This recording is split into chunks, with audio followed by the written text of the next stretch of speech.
Welcome to all BCom 2 students. Good morning. गेल्या वेळी आपण principle of classification of raw data पाहिले. त्यामध्ये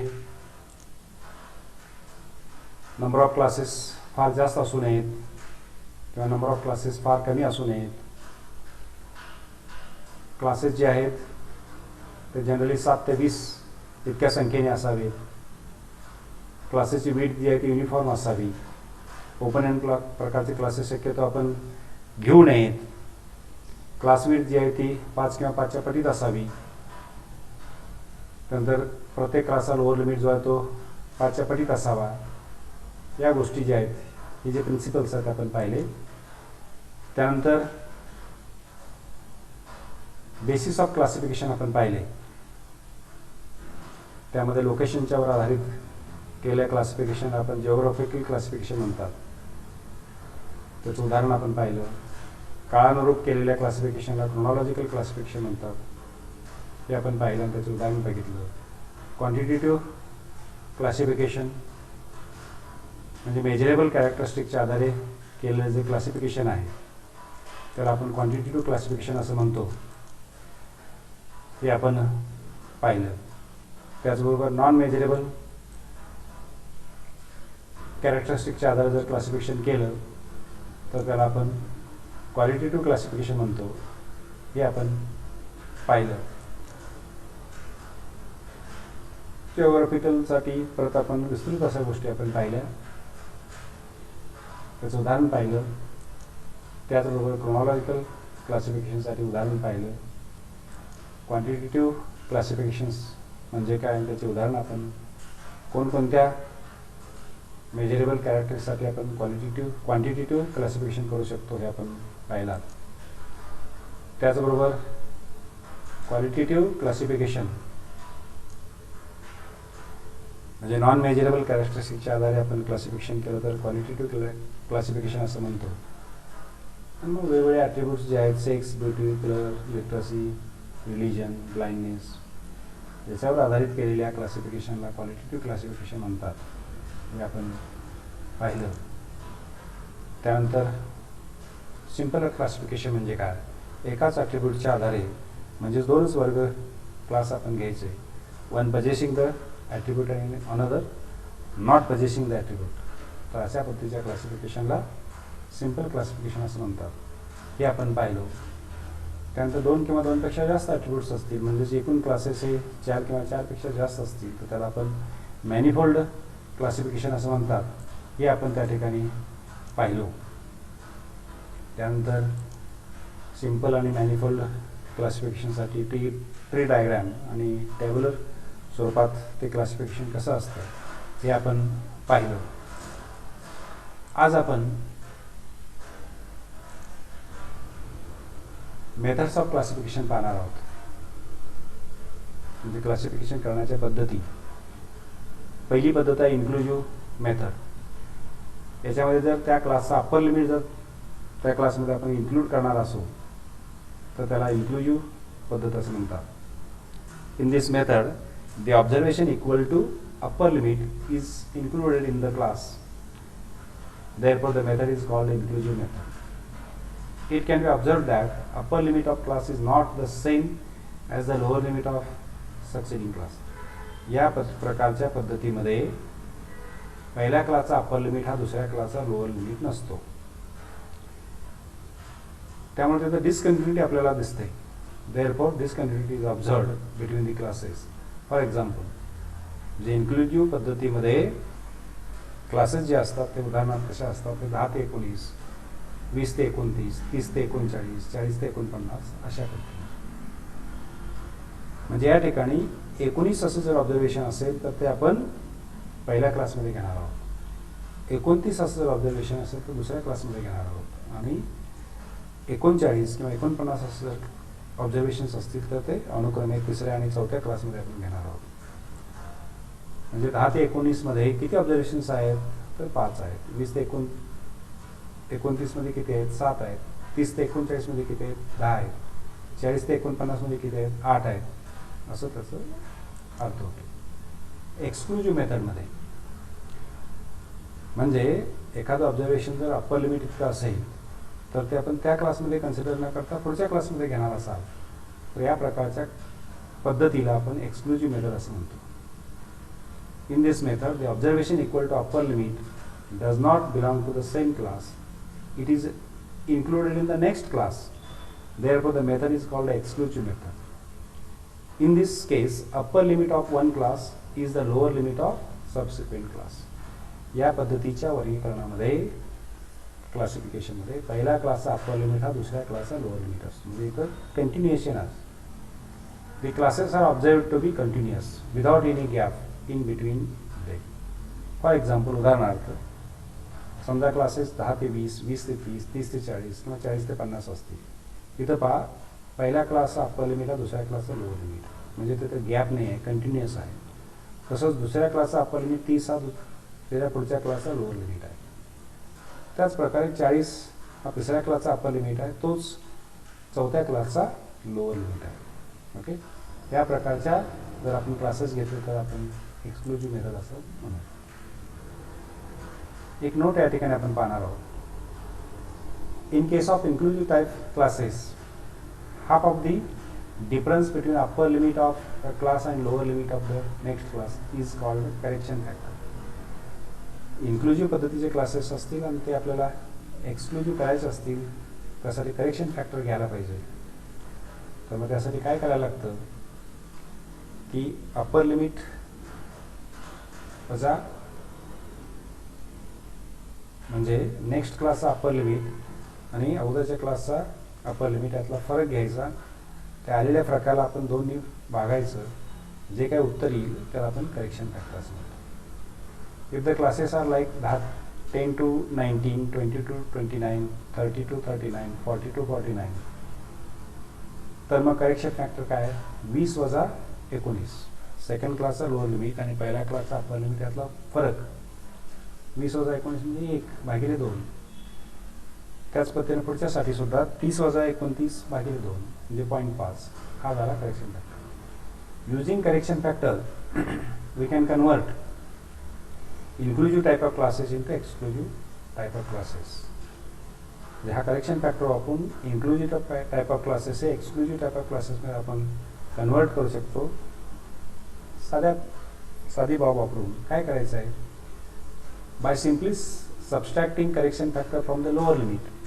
हा जो करेक्शन फॅक्टर 0.5 आलेला आहे तर तो प्रत्येक लोअर लिमिटमधून वजा करायचा आहे आणि प्रत्येक अप्पर लिमिटमध्ये ॲड करायचं आहे.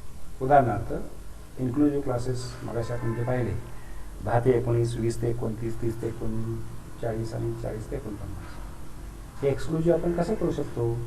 तर इथं मगाशी म्हटल्यानुसार करेक्शन फॅक्टर किती आला? 0.5. लोअर लिमिट जो 10 आहे त्यातून तो 0.5 वजा करायचा म्हणजे किती येईल? 9.5. अप्पर लिमिट जो 19 आहे त्याच्यामध्ये 0.5 ॲड करायचा म्हणजे किती येईल अप्पर लिमिट? 19.5. हीच प्रक्रिया पुढच्या क्लाससाठी सुद्धा जर केलं तर क्लासेस कसे होतील पहा. 9.5 ते 19.5, 19.5 ते 29.5 अशा प्रकारे लास्ट क्लास काय होईल? 39.5 ते 49.5. याला म्हणतात एक्सक्लुझिव्ह क्लासेस. त्यानंतर फ्रिक्वेन्सी डिस्ट्रीब्युशन म्हणजे काय आपण पाहणार आहोत. एखाद्या क्लासमध्ये एकूण ऑब्झर्वेशन किती आहे त्याला आपण फ्रिक्वेन्सी म्हणतो किंवा त्यालाच क्लास फ्रिक्वेन्सी असं म्हणतो. आणि असा टेबल की ज्या टेबलमध्ये क्लासेस आणि त्याच्या करस्पॉन्डिंग फ्रिक्वेन्सीज मांडलेल्या आहेत अशा प्रकारच्या टेबलला फ्रिक्वेन्सी डिस्ट्रीब्युशन असं म्हणतात. The number of observations in a class is called frequency or class frequency. A table containing class intervals along with frequencies is called as frequency distribution. आता परत फ्रिक्वेन्सी डिस्ट्रीब्युशनचे प्रकार आहेत. डिस्क्रीट फ्रिक्वेन्सी डिस्ट्रीब्युशन किंवा त्यालाच आपण ungrouped frequency distribution असं म्हणतो. The procedure for preparing discrete frequency distribution is.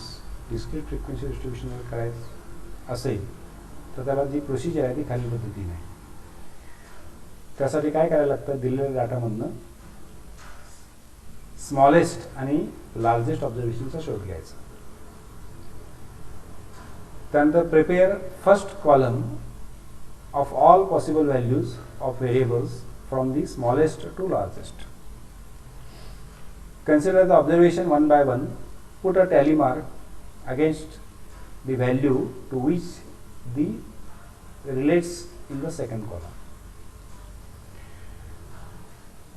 सुरुवातीला काय करायचं, दिलेल्या डाटापैकी स्मॉलेस्ट ऑब्झर्वेशन कोणतं आहे, लार्जेस्ट ऑब्झर्वेशन कोणतं आहे त्याचा शोध घ्यायचा. आणि मग फर्स्ट कॉलम काय करायचा, सर्व observations smallest to largest include होतील अशा पद्धतीचे क्लासेस घ्यायचे. आणि मग काय करायचं,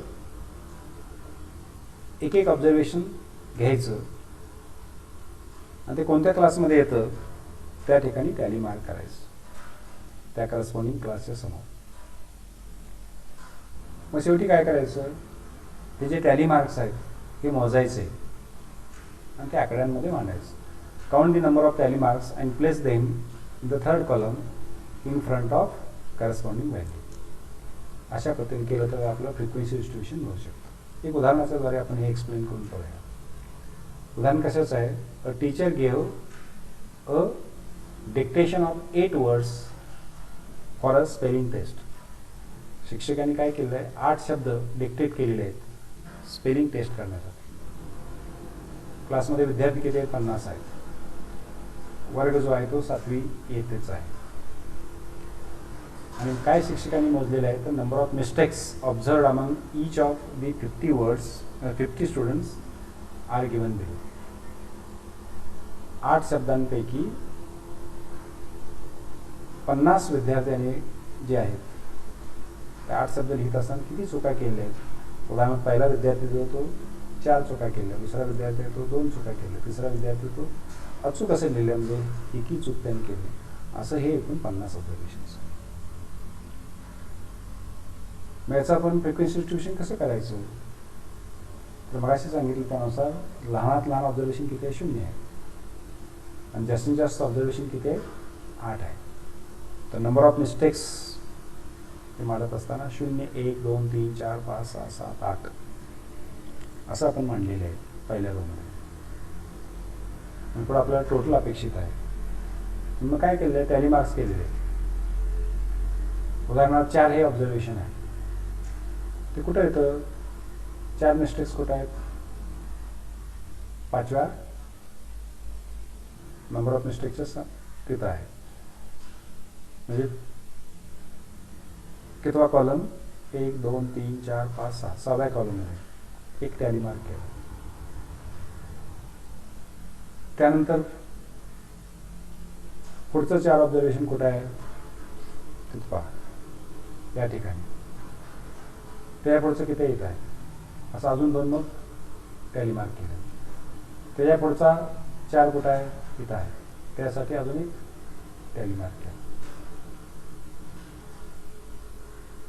त्यानंतर अजून एक 4 कुठं आहे, इथं आहे. यासाठी काय करायचं, आडवं क्रॉस लाईन त्या ठिकाणी करायचं. त्यानंतर अजून एक 4 आहे, त्यासाठी अजून एक टॅली मार्क केला.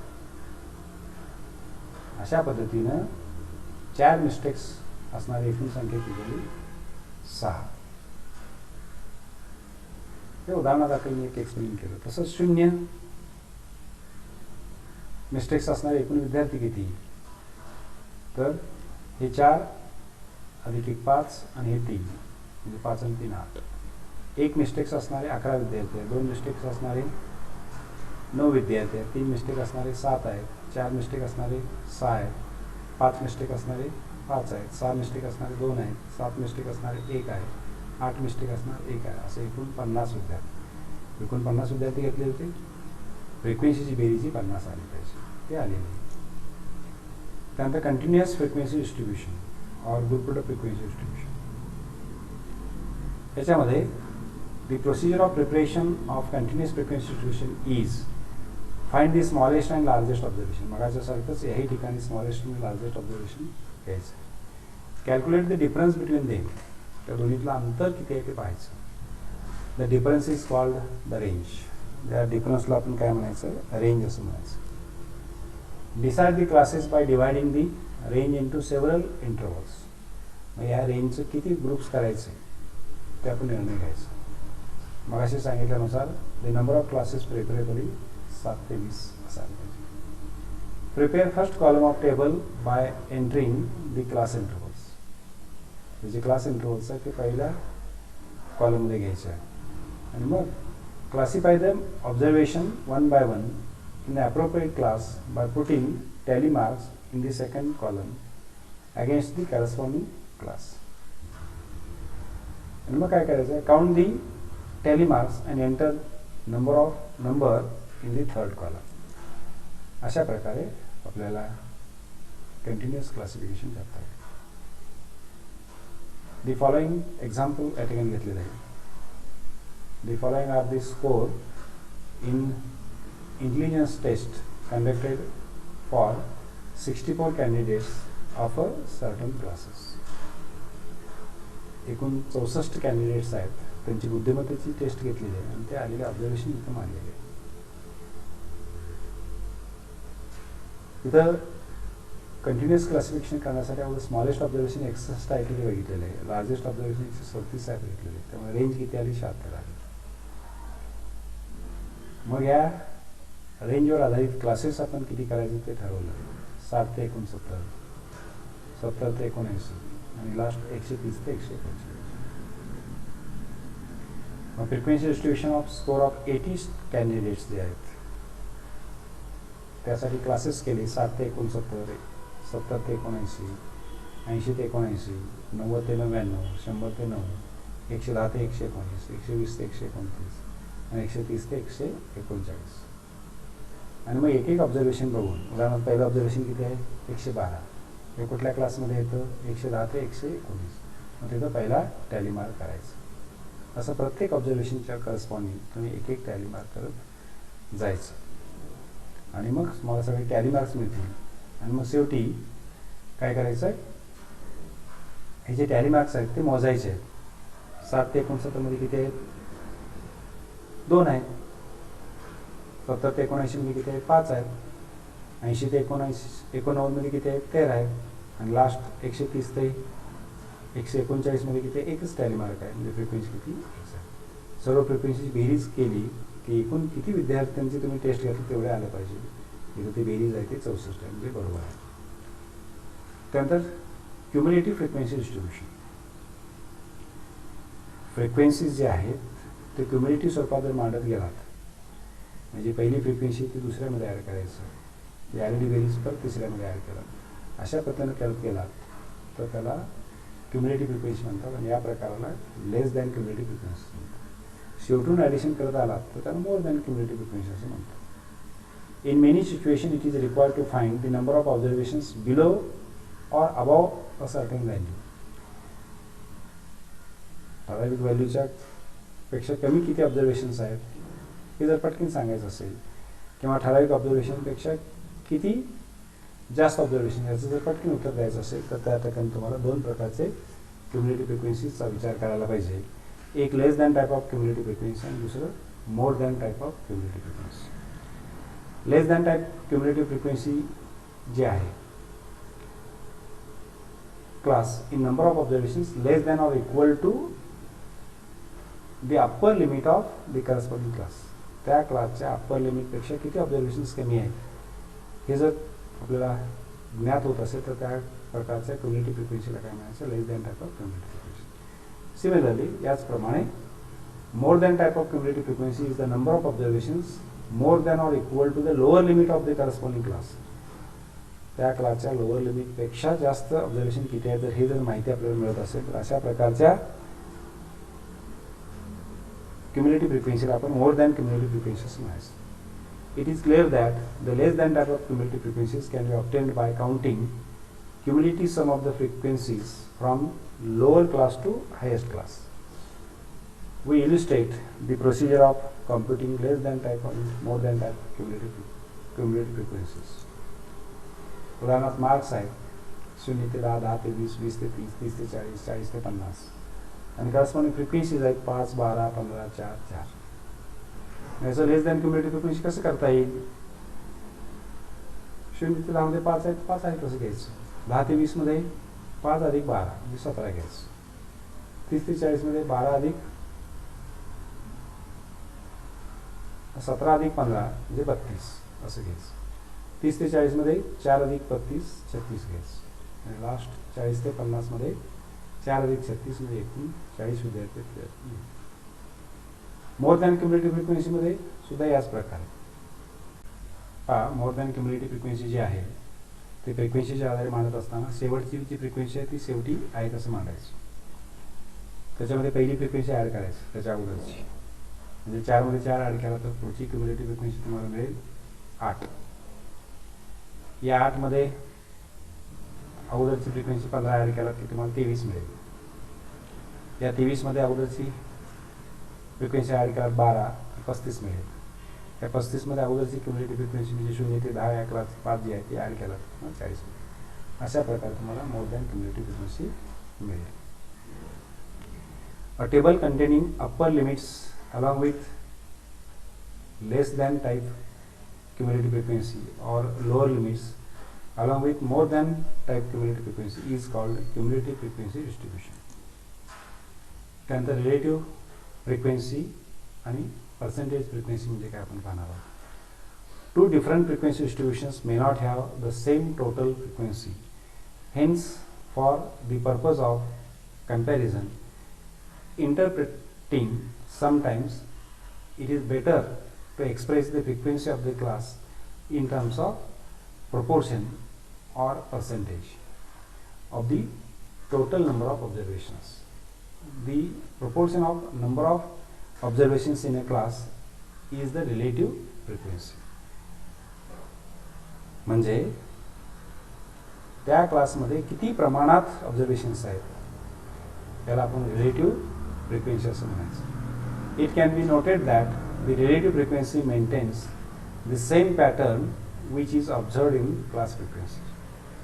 द टोटल रिलेटिव्ह फ्रिक्वेन्सीज एकूण रिलेटिव्ह फ्रिक्वेन्सीची बेरीज जी आहे ती नेहमी एक यायला पाहिजे. If we multiply the relative frequency by 100 then it is called percentage frequency. Relative frequency काढून जर त्याला 100 ने गुणला तर त्याला पर्सेंटेज फ्रिक्वेन्सी असं म्हणतात. The total percent frequency is 100. एकूण percentage frequency जी काही व्हॅल्यू आहे ती 100 यायला पाहिजे. Therefore, if f is the class frequency and n is total frequency, then relative frequency काढण्यासाठी सूत्र जे आहे फॉर्म्युला जो आहे तो class frequency by total frequency म्हणजेच f बाय n. पर्सेंटेज फ्रिक्वेन्सीसाठी काय करायचं तर रिलेटिव्ह फ्रिक्वेन्सी कडून त्याला 100 ने गुणायचं म्हणजे class frequency by total frequency into 100 किंवा f बाय n इंटू 100. टेबलच्या स्वरूपात बघूया. मार्क्स आहेत समजा 0 ते 10, 10 ते 20, 20 ते 30, 30 ते 40, 40 ते 50, 50 ते 60. मग शेवटी टोटल फ्रिक्वेन्सी आहे 2, 20, 24, 16, 12, 6 आणि बेरीज येते 80. रिलेटिव्ह फ्रिक्वेन्सी काढताना काय करायचं तर 2 ही फ्रिक्वेन्सी आहे त्याला टोटल फ्रिक्वेन्सी किती 80. 2 भागिले 80 उत्तर येणार 0.025. ही रिलेटिव्ह फ्रिक्वेन्सी झाली पहिला क्लास. दुसरा क्लास आहे 10 ते 20 त्याची फ्रिक्वेन्सी 20. 20 भागिले जर 80 केला म्हणजे 0.25 ही दुसऱ्या क्लासची रिलेटिव्ह फ्रिक्वेन्सी झाली. याच पद्धतीनं शेवटचा क्लास आहे 50 ते 60 याची फ्रिक्वेन्सी आहे 6. 6 भागिले जर 80 केला तर 0.075 ही झाली रिलेटिव्ह फ्रिक्वेन्सी. या सर्व रिलेटिव्ह फ्रिक्वेन्सी बेरीज केला तर तो उत्तर 1 येतं. आता पर्सेंटेज फ्रिक्वेन्सी कशी काढायची तर आलेल्या रिलेटिव्ह फ्रिक्वेन्सीला 100 ने गुणायचं. 0.025ला 100 ने गुणा तर 2.5 येईल. 0.25ला 100 ने गुणा तर 25 येईल. 0.3ला 100 ने गुणा तर 30 येईल. लास्ट 0.075ला 100 ने गुणा तर 7.5 आणि ह्या सर्व पर्सेंटेज फ्रिक्वेन्सीचे बेरीज केलं तर 100 येईल. थँक्यू.